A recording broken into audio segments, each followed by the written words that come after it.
know I said last week I wasn't going to take a bye week, but last week was my birthday, so I was so busy with that. But now I'm a year older, I'm wiser, I guess. I don't know. Do I look older? 22 now. Whew, I'm old. Okay, let's get started because y'all had awesome questions, as always. Halo Man asks, is the defense going to suck all season? Asking for, well, everyone. Okay, a little harsh to start this off, Halo Man, a little harsh. You know, I think no one was paying attention to how bad the defense was because Texas was winning. And by winning, I mean there was 2 games where Texas won. I was on Twitter, I was saying, you know, this is nothing to be proud of. They didn't look good, and everyone was getting mad at me saying that I was a fun sucker and whatever, and I need to enjoy the wins. But, I mean, if you look at the Notre Dame game, it was the same type of thing. Defense didn't look good. As long as Vance Bedford is calling the defense, I mean, they're not going to be good. There's some serious issues on that side of the ball, and that needs help. I think we can all agree with that one. How bad the defense was, they allowed 507 yards last week against Cal. 396 of those were passing. I'm looking at you, quote-unquote, DBU. No, I'm done, no. Mac10985 asked, when will Bedford be demoted? Y'all are really coming for Bedford this week. After this weekend, honestly, if this game against Oklahoma State isn't, you know, an improvement defensive-wise, like, Bedford's gone. I mean, I don't know if y'all saw in the press conference, he had someone ask, are you surprised you haven't been demoted yet? And he's like, no, which I think is a very cocky response that he shouldn't have said because, I mean, I'm surprised. I think we saw it last year, how quickly Charlie made that switch on the offensive side. You got to do it on defense. So if this weekend is anything like last weekend defensively, you gone, Vance, you gone. LeBeau asks, is your view of the team right now still trending up or the same or worried? Expectations were pretty low, so I can't say any of those because going into the season, my expectations were low. Like, for me to say I was worried means I expected anything from the team this season, which is, I mean, this is just sad because I never used to think like this. Every year with Mac, I was like, championship. I mean, I'd be joking if I have to be joking if I said championship was my expectation this year. I mean, a bowl game was like me aiming high this year. So, I mean, I'm not surprised at all, actually. LeBeau also asked, Chad Hansen, Cal wide receivers, off to a great start, obviously, but did you expect the DBs to be that confused?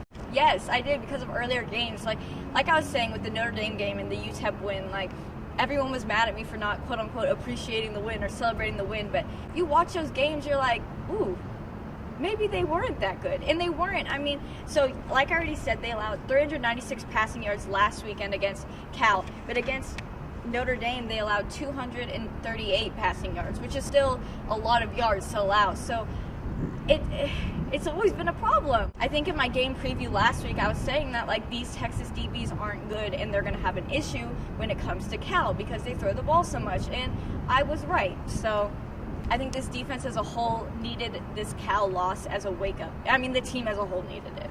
LeBeau also asked, our running game was great. Do you think we should have run more? Texas had 307 rushing yards compared to Cal's 111. I said in my game preview last week, Cal doesn't run the ball much. They love throwing that thing downfield, as we saw in the game. They don't really rush the ball. Texas does because they have 2 great backs. Deontay Foreman had 21 carries and 157 yards and 2 touchdowns. Warren had 18 carries, 119 yards and 2 touchdowns. I mean, they ran a lot. It's like, at that point, could they run anymore? I mean, between the 2 of them, they had almost 40 carries. So how many more carries do you want per game? 90? Like, I think that 40 is a lot and it's very realistic.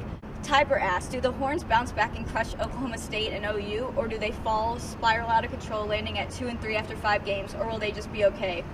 Honestly, I think Oklahoma State has the advantage this weekend, which is not what y'all want to hear. I just think, you know, it's a home game for them. Texas is coming off that loss and the bye week, and Oklahoma State had a game last weekend. So I think that Oklahoma State has a clear advantage. I don't know about OU. Are any of y'all confused about OU too? Because I'm not going to lie to y'all, I thought they were going to be really good this year. So I'm pretty confused as of right now. But it's the Red River rivalry. Literally anything can happen. We've seen that so many years, so I have no idea what's going to happen in that game. We never know what's going to happen in that game. Walk-On 1987 asks, what exactly does Charlie Strong do besides recruit? This is such a savage question. Oh my gosh. I don't even know if you meant it like that, but I was, ooh, okay. You know, he recruits, he decides to punt on 4th and 10 with under 2 minutes left to go, down 7. He does that. Okay, LeBeau asks, what do you think of the receivers' performance so far? I'm confused. I mean, y'all know I love John Burton. I feel like I just haven't seen him at all, and it makes me sad because he's my favorite receiver. He had 4 receptions for 36 yards last game, and I mean, like, that's decent, but like, I expected him to be having, like, I think we all did, like, 100-yard games every single week. I mean, I remember someone asked me if he was going to hit 900 yards this year. Now, there's no way. He's not getting the ball enough. Texas is also using too many receivers, in my eyes. Last week, Texas targeted 8 different receivers, and I think it's great that Texas has the talent to be able to do that, but then no one's getting that connection with Shane Buechele. You know what I'm saying? Like, for example, McCoy to Shipley. That's the connection. You know, Buechele needs his Shipley. Let's find him his Shipley. So this targeting 8 receivers thing is not going to help him find his Shipley.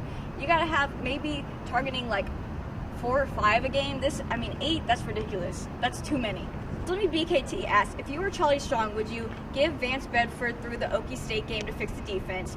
B, take control of the defense yourself with Vance Bedford as the figurehead and replace him next year. C, make Brian Jean Mary the co-coordinator.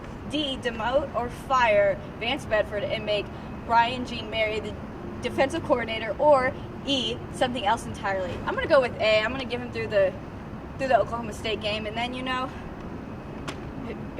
what happens after that, maybe, I don't think that Charlie is going to fire Vance Bedford. I think he would be demoted. So maybe you're actually, maybe D, actually. Demote or fire Vance Bedford and make Brian Jean Mary the defensive coordinator. I think I can go with that. Lance Farmer 90 asks, are you happy with the team's trajectory so far this season, or were you expecting more from the team being the 3rd year under the same coach? I kind of said this earlier. It's sad. I expected very little, which is just so not Texas. Like I said, every year under Mac Brown, I said national championship. Before every season, I said national championship. Or BCS bowl game. RIP to the BCS. But now, I mean, our expectations have gotten so low, it's just sad. I mean, I guess Texas is on the trajectory I thought. I thought, like, Texas would be, like, a 7-win team this year, maybe. Like, best case scenario. This is so sad. I'm like, this is sad. PIIHB asks, given that Charlie is on the hot seat and once again is showing clear signs of lackluster coaching, what percentage would you put on him being the head coach in 2017? Y'all are going hard this week. As of right now, at 2-1, I'm going to give him a 50% chance. And if they lose to Oklahoma State this weekend, that's going to drop to 25%. Yeah, it's that serious. Texas doesn't play games. We know this. Texas doesn't play games when it comes to football. I mean, you get what I'm saying. But Charlie has had 3 years to do this. He still hasn't done it. So I think it's not going to be hard for Texas to just, like, rip that Band-Aid off and let him go. While I have said that he's a 50% chance right now, if he were to win other games, like, his percentage will bump back up. It's not like he's at 25% and then he loses another game and just drops. Like, let's say Texas loses to Oklahoma State but beats OU, he would go from 25% back to 50%, if you get what I'm saying.